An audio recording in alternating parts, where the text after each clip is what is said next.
యాకోబు ఒక్కడు మిగిలిపోయాను. ఒక నరుడు తెల్లవారు వరకు అతనితో పెనుగులాడాను.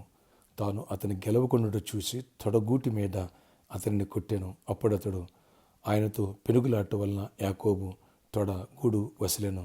ఆయన తెల్లవారుచున్నది గనుక నన్ను పోనిమనగా అతడు, నీవు నన్ను ఆశీర్వదిస్తే గాని నిన్ను పోనీయనెను. ఆయన, నీ పేరేమని అడుగగా అతడు యాకోబు అని చెప్పాను. అప్పుడు ఆయన, నీవు దేవునితోనూ మనుషులతోనూ పోరాడి గెలిచితివి గనుక ఇక మీదట నీ పేరు ఇజ్రాయేలే గాని యాకోబు అనబడదని చెప్పాను. ఆదికాండం 32 అధ్యాయం 24 నుంచి 28 వచ్చే వరకు. Praise Jesus. ఈరోజు May 31 ఫ్రైడే. Good morning. పరలోకనిచ్చే సంఘ బిడ్డలకు, ఆత్మీయులకు, దైవజనులకు, ఇతర రాష్ట్ర దేశాల మన ప్రియులందరికీ అబ్రహాం యొక్క ఆశీర్వాదం, దీవెనలు సమృద్ధిగా కృపలు కుమ్మరించబడినగాక. ఆమేన్. ఫ్రెండ్స్, వచ్చే ఆదివారం సాక్రిమెంట్, ప్రభురాత్రి భోజనం, అలాగే అబ్రహాం ఆశీర్వాదం గురించి స్పెషల్ మెసేజెస్ ఉంటాయి.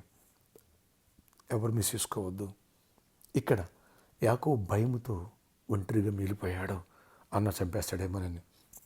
అదే సమయంలో దేవుడు అతనితో పెనుగులాటం ప్రారంభించాడు. తెల్లవార్లు పెనుగులాట జరిగింది, కానీ యాకోబు విడిచిపెడతలేదు. నీ పేరేంటి అని అడిగాడు. యాకోబుని మోసగాడిని ఒప్పుకున్నాడు. అప్పటికే దేవుడు అతను విడిచిపెట్టలేదని చెప్పేసి తొడ మీద తుంటినరాన్ని కొడితే తొడగూడు వసిలిపోయింది, అంటే వాసిపోయింది. అయినా యాకోబు, నన్ను దీవిస్తే నేను వదలడు అన్నాడు.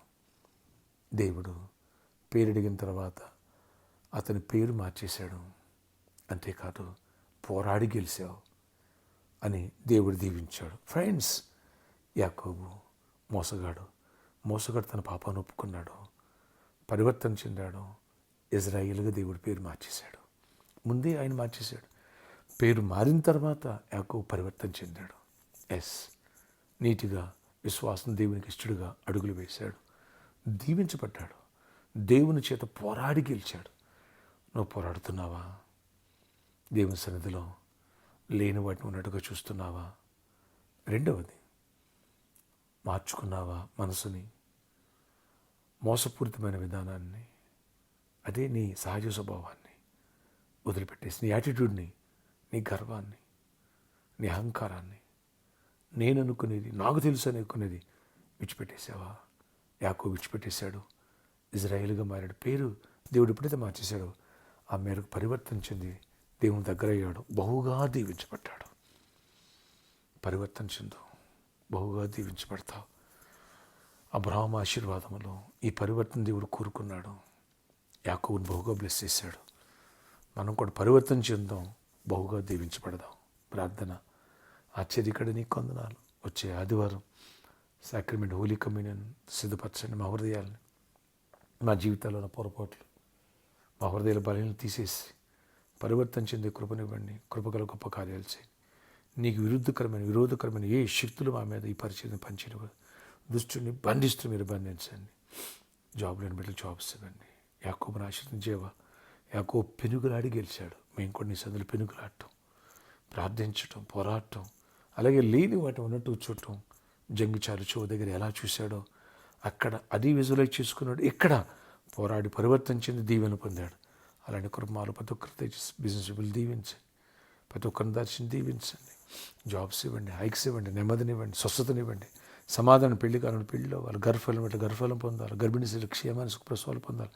ప్రతి ఒక్కరిని ఆశీర్వదించండి. ప్రభువా, ప్రామిస్ ల్యాండ్ కోసం ప్రార్థన చేస్తున్నాం. రోజు జటిలమైంది ఆ సమస్యను సాల్వ్ చేయండి. చీకటి తొలగించండి.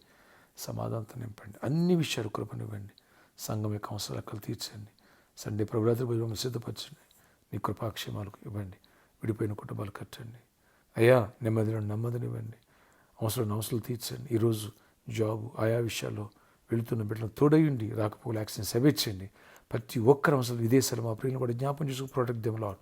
ప్రొటెక్ట్ చేసి కృపా కాపుదలు ఇవ్వండి. ఈరోజు బర్త్డే, వెడ్డింగ్ అనే బిడ్డలు దీవించి దీర్ఘాయుష్ కృప సమాధానం నడిపించుకుని చేయమని ఇవ్వండి. యేసు నామములో ప్రార్థిస్తున్న తండ్రి, ఆమేన్. ప్రామిస్ ల్యాండ్ కోసం ప్రేర్ చేయండి. సాక్రిమెంట్ కోసం ఫాస్టింగ్ ఉండి సిద్ధపడదాం. అంతేకాదు, రేపు సాటర్డే ఈవినింగ్ 4 o'clock నుంచి 7 o'clock వరకు స్పాన్సర్ మీట్ ఉంటుంది. అలాగే ప్రామిస్ ల్యాండ్ కోసం ఎవరైతే గుప్పిలి పాల్గొన్నారో వారు కూడా వచ్చి నన్ను కలిసి ప్రేర్ చేసుకోవచ్చు. ఈ విషయాన్ని గమనించుకోవాలి. మీ God bless you. Have a nice day.